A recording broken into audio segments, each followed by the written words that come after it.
Hi, Longed Canada again, and for this vlog, iba naman no, susubukan kong sagutin yung mga pangkaraniwang tanong ng ating mga viewers or followers no.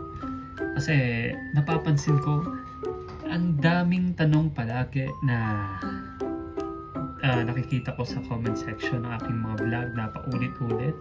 So naisipan kong mag-create ng isang vlog na nakafocus lang sa mga tinatanong nyo sa akin. No?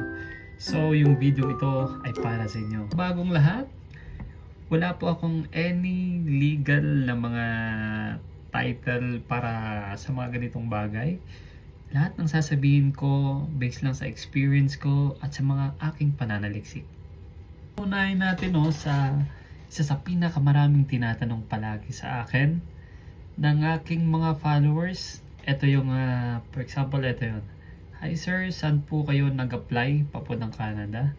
Thank you po. So ako ay isang direct hire. Meron akong company na nag-hire sa akin by consultant.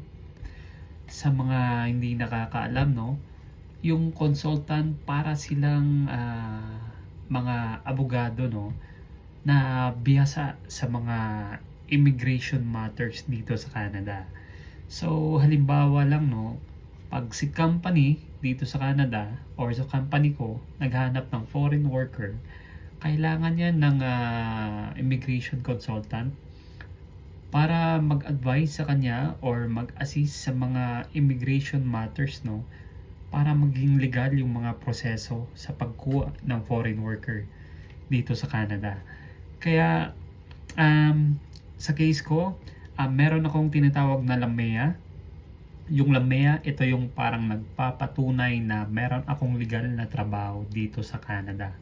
Ito yung parang job offer na tinatawag nila. Pero sa business side, yung LAMEA, kailangan nila talaga ng LAMEA kasi ito yung nagpapatunay na wala silang nahanap ng mga taong mag-apply sa kanilang company dito mismo sa loob ng Canada.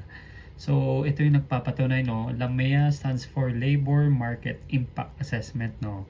Ito yung nagpapatunay na naghahanap sila ng taong ma-hire dito sa Canada pero wala silang mahanap or walang nag-a-apply.